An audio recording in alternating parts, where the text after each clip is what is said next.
All right. Mic check, mic check. One Masters Podcast, your host, Maine, of course. First and foremost, man, I want to thank all the supporters, all the listeners. Been getting a crazy amount of love from y'all, as always. But just the extra now. You know, I feel like I know sometimes I do extra things. I do I do things on the fly, like the Scarred. So y'all been supporting the Scarred episodes really well. Scarred, you can't see on the YouTube. You can't see them. You have to actually have the link in order to view any Scarred episodes. We only got 2 so far, and I putting clips out on my social media, like my personal Facebook page, and from that. In those clips, I always put the link in there, but you can't see it on the YouTube. It don't show, and I do that on purpose because I don't want what I'm doing with Scar to get confused with what I'm doing with Mortal Masters in my thinking out loud. Like I'm trying to have everything on even keel, so to speak. So turn my sound off. So yeah, man, shout out to the listeners, man, the viewers, all the shares, all the support, all the messages. It's dope, man. It's really dope. First, before I get any further, I want to shout out to my guy, man. He gave me these hats. The other one right here. He posted them on the book. You know what I'm saying? Dope hat. He posted it on the book. Hopefully I can hear me. I'm sorry. He posted it on the book, and I had to support, man. I had to support my guy. You know what I'm saying? I'm gonna put the link to where you can buy it from and his page and stuff on the comments, man. Dope individual, man. Got the shirt. I would put the shirt on, but it don't match what I got what I got on right now, so it didn't work that way. But got the Mortal Masters color 706. You know what I'm saying? So shout out to him. I'll tell anybody, man. I try to support everybody brand, everybody grind, everybody got going on, man. So he posted it. I think I bought 2 hats, obviously, and he threw a shirt in there just cause, So shout out to him. Definitely a dope individual, man. Man, I had a dope weekend. I'm tired. I'm not gonna lie. I am tired, but I told myself I was gonna do it thinking out loud. And one thing I try to do is I always try to do things when I have the time, or I will sacrifice something to try to get time in to do certain things because this is important to me. I love doing it. I told him the other day. I said, "Yo, it's my kids and it's this. Like it's family and it's this. Like I love to do this microphone, laptop, mixer, all that stuff." This mixer been me 2015. This is probably one of the longest relationship I had in my life is this mixer right here. You know what I'm saying? So, yeah, man, I love doing this. I would stop what I'm doing in a heartbeat and take less money if I can do this for life, rest of my life. Promise to you. With that being said, man, I want to get into something I just did this weekend, man. So shout out to all the people. If you watch my Facebook, it's gonna be on Facebook. This is on YouTube. If you watch my YouTube, Facebook, you notice I posted some videos of some kids. Mini interview type thing. If you're familiar with the podcast, you notice I just had No Excuse Team, N.E.T, No Excuse Team. My guy Ricky and my guy DeMario. Shout out to them, founders of that particular organization. No excuses, man. No excuses. All right. But they the founder of the organization, and they came and they hit me up, man. They said, "Yo, I'm having an event this week. I'm having a showcase. We want to come on in and talk about it." So real quick, because it's going to be a full circle thing, man. Real quick, right?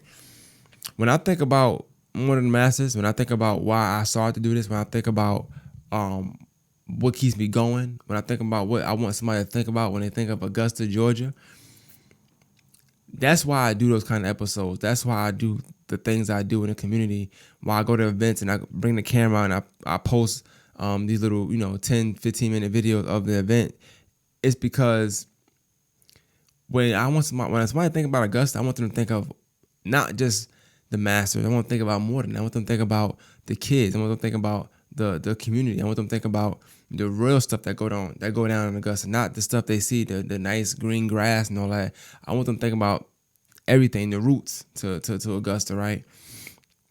And you can't get that without doing some of the things that I'm doing. You can't get that without doing these events, whether it's a showcase for the kids, whether it's a sneaker fest for just the city, and it's things that I don't like to go out and do stuff like that. I don't like to go out. I don't want to do that, but I do it because I know how much it means to the Augusta and how much my platform means to Augusta, or what I think it means to Augusta, rather. Whether regardless of somebody else think it means a great deal to Augusta or it means nothing to Augusta at all, I think it means a lot to Augusta. So I take the time and I go out to these events and I curate ways to make an event look appealing on social media. With that being said, hit me up. Not gonna lie. What I do it for work, and I hate to keep bringing this up, and what I do for work, it's tiring. It's a tiring job. I woke. It's 9:47 p.m. right now. I've been up since 4:50 a.m. I got to work at 5:30 a.m. I got off work about 7 something p.m. Went and got my kids, talked to them for a little bit, got them some food, took them to where they had to go because they got to school in the morning. I got to be work again at 4 in the morning this time, and it's 9:47 p.m. But here I am in the studio, recapping and doing a thinking out loud. All right, so when I do these things, I'm doing it because I love to do it. That's the only reason why I would do it. I love to do this. I love doing this. I love it. I love it. But when you doing things in the community, like how I'm doing, I'm trying to do rather. There's sacrifice you gotta make, and sometimes I can't make every event. I'm not gonna lie, my job is very demanding. I can't make every event, but the ones I can make, I try to make. So this event was dope. It was a 2-day event. I went both days. The first day I just wanted to scope it out. I wanted to. Another thing, you can't really enjoy events sometimes when you out there doing media. You out there working and doing media. Hold on real quick. I'm sorry, man. I had to get something to drink. When you out there working, I ain't even drink nothing today, I don't think. But some water, that's about it.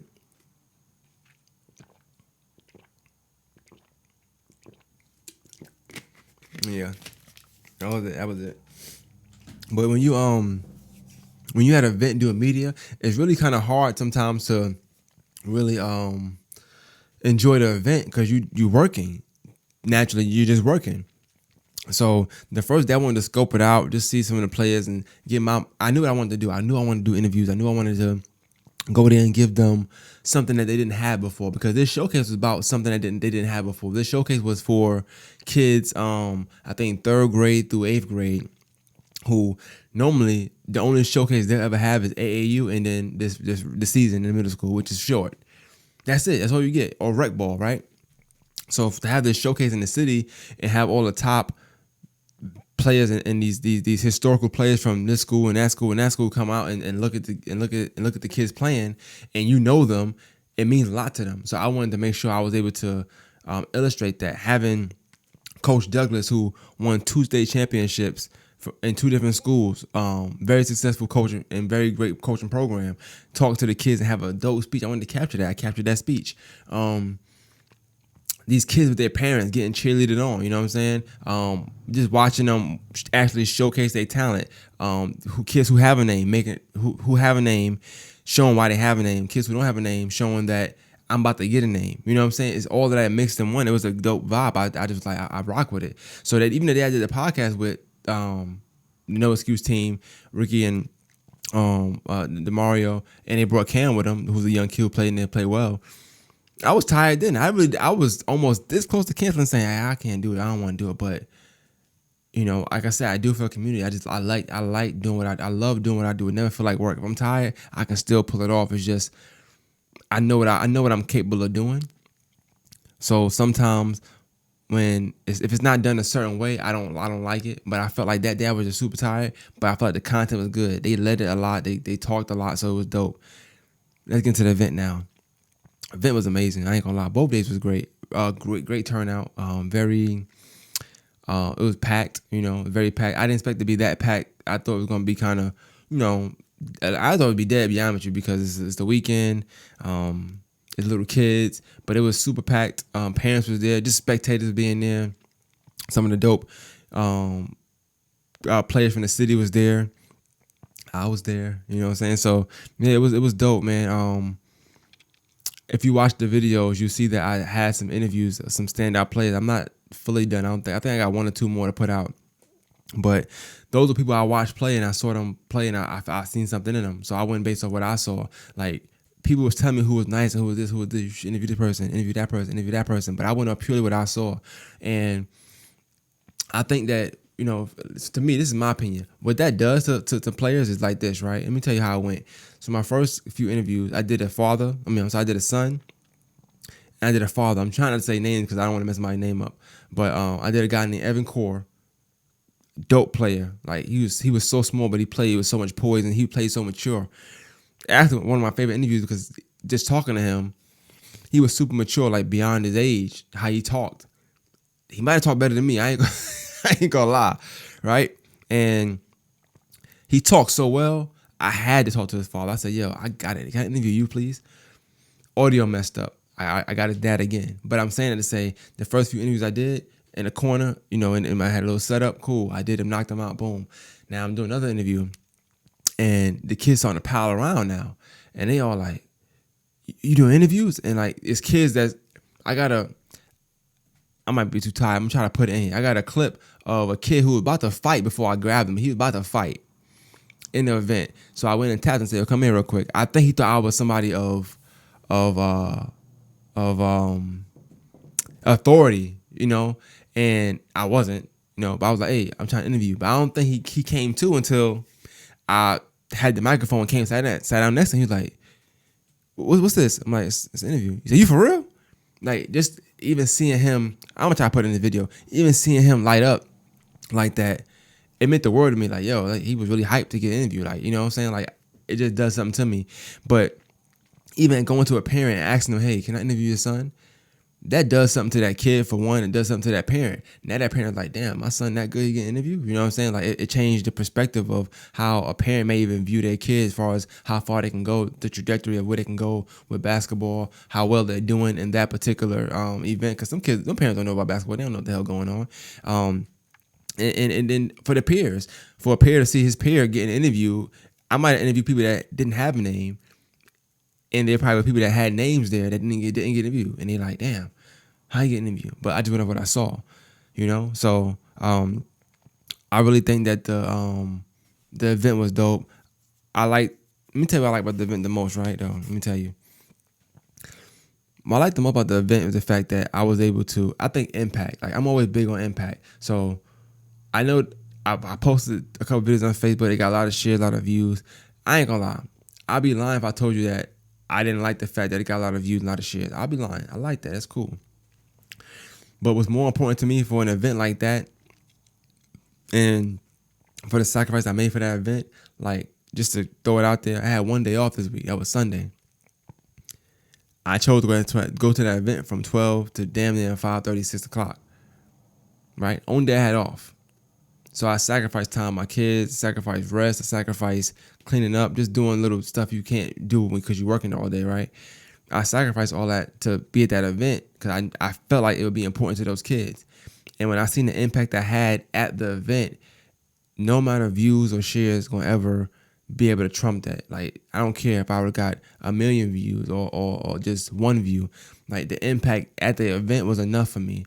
Granted, like I said, I'm not going to sit here and act like I'm not happy or that I don't appreciate that the fact that it did get views and got shares and stuff like that. That's cool. That's cool. I love it. But in a grand scheme of things, it's always the impact. That's all I ever care about, the impact. And I said to say this. I interviewed somebody a while back that people at the time would not interview, would not get the time of day. No disrespect to no media. Named Dres McBride. Shout out to Dres, like a little brother to me. Shout out to Dres, right?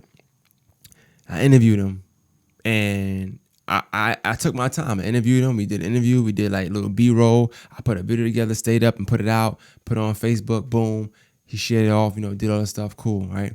He going to do his thing, work hard, like get his buzz up. Now he at UGA, one of the top players from the city.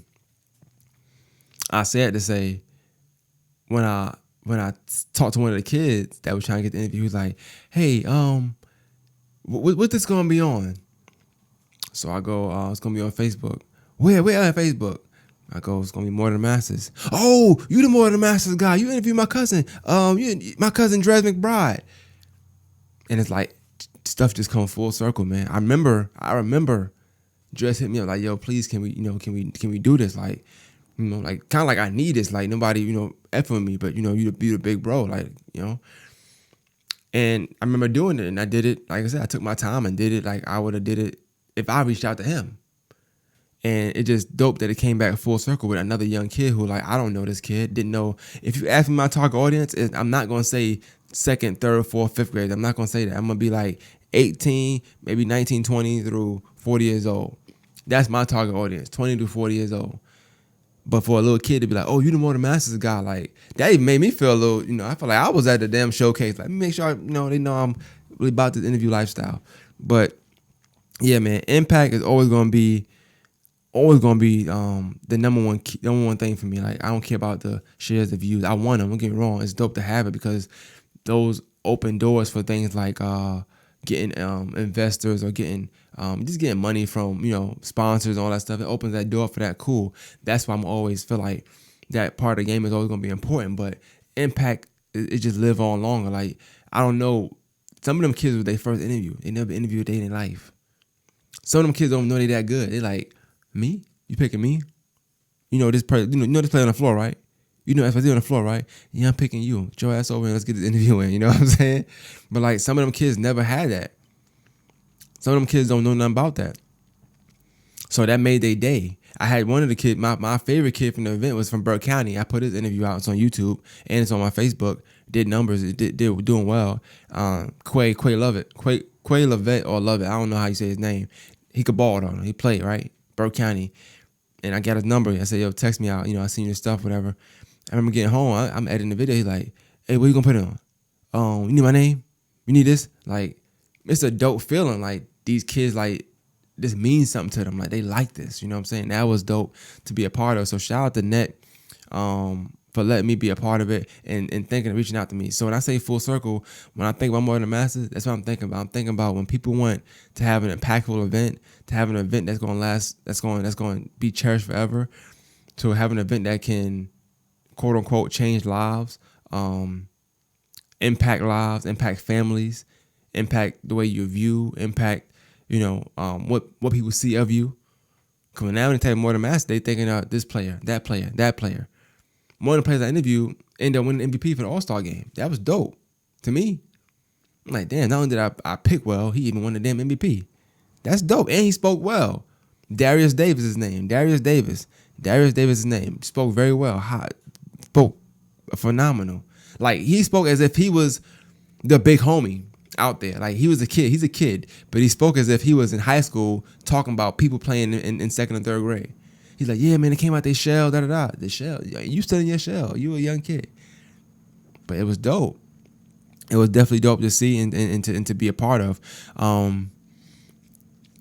It was just a good event, man. Like, I really appreciate the event. I appreciate being part of it. But, like, stuff like that mean a lot to me. That stuff always going to mean more to me than anything else. Think Out Loud is dope to get off my chest and just, bear it all. But I like to do Think Out Loud because sometimes I get to express myself in a different way, just through my own words rather than through people. And I got a love for doing sporting events. But I thought at one point they used to box me in. So I'm not even known for sporting events no more like that to this generation. But it's always been my thing. Sporting events has always, especially basketball, it has always been my thing. I ain't gonna lie, I'm super tired right now. I'm super tired right now. But so I want to try this thing real quick where I'm answering some questions from people. Like, so I'll pick viewers. You gotta comment on the YouTube. If you comment on the YouTube, you share the YouTube and you tag me, I will put your name. I'm just do like a raffle, I guess. Now grab 2 or 3 people, sometimes 1 or 2 people, and I'll let them ask a question that I will build on and Thinking Out Loud. Okay. So the first person I did this with, it says, if it wasn't for podcasts, what would it be? Did you choose podcasts or is it just your gift? And have you always just been into conversation? Okay. So if it wasn't podcasts, what would it be? I don't know, but it would be media. And I say that because I've always been in media since 2011. So I always tell a story. I'm gonna try to give you a short story, right? I always tell a story where, I knew I was having Brooke. Brooke is, damn, she almost 11 years old now. It's crazy, right? Brooke is the reason why I started to do media in the sense of being on camera. People were passing away, dying, they had kids on the way. And I said, damn, something happened to me. She won't know my voice. She won't know my mannerisms. She won't know how I act, how I talk, how I think.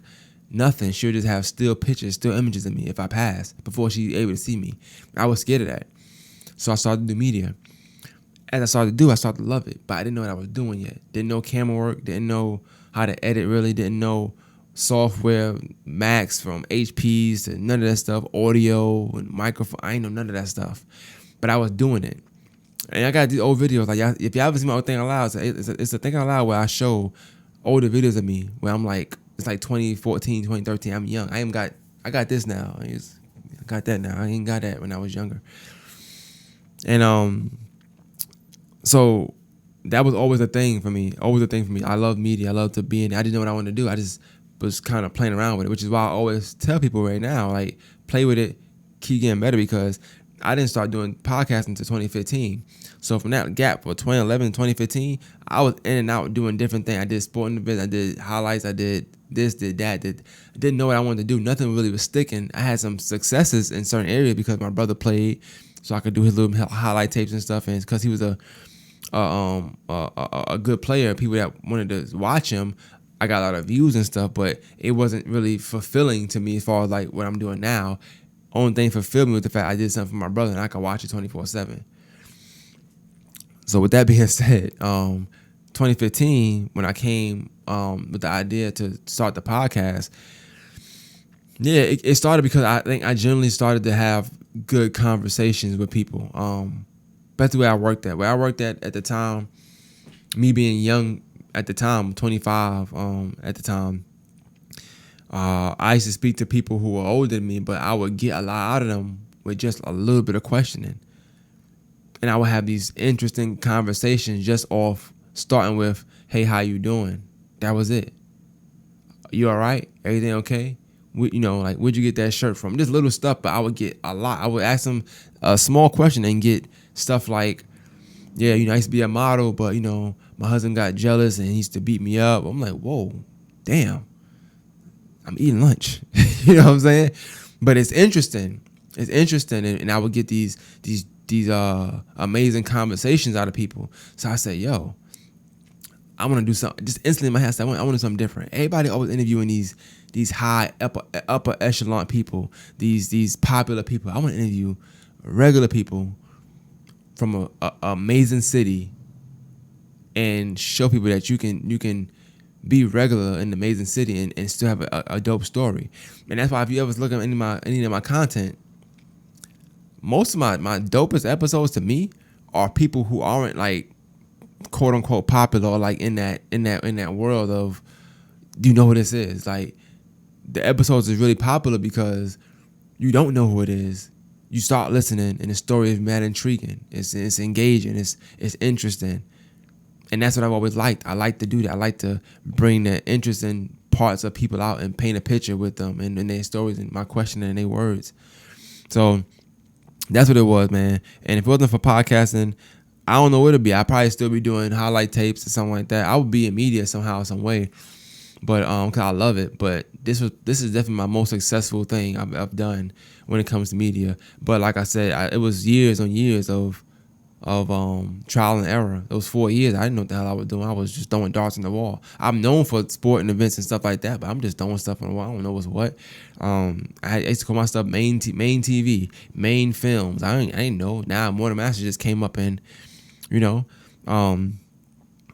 yeah. So I tried different things. I tried vlogging. I tried to do vlogs where we go to Atlanta and we do stuff and it was cool to watch, but it's just homeboy shit. I ain't into homeboy stuff like, hey, these the fellas, hey, we're funny, haha, let me tell a joke. Nah, I ain't into that.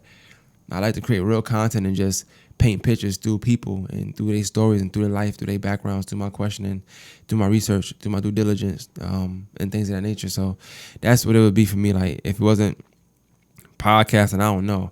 If it wasn't podcasting, I'd probably be somewhere depressed right now. So podcasting was definitely a way out for me. Like, pardon me, I'm sorry, a way out for me. So I don't know, and I've always supported. If it wasn't a podcast, I'd probably just be supporting online, just supporting everybody like I normally do. I don't have to have a podcast to do that. I just have to have a voice and be able to share stuff. So yeah, man. I just want to say that, man. I want people to know, when you think of Morning Master, I want you to think of, Rick says, I'm gonna end with this. Rick says something that I thought was real cool. He was like, "We bringing the village back," right? He said, "We're bringing the village back." And like I said, I was tired when we did that podcast. I ain't gonna sit here and lie. I'm tired now. But he said, "You're bringing the village back," and that resonated with me because that's what I saw at that event. I saw a community of people who are up here, who live their life, but want to see the youth succeed. I saw parents who wanted to support the kids and make sure that the kids stay on the same track. I saw strangers of those same kids who was just like, yo, sure, you nice, keep playing, giving them fives, talking to them as if they knew them.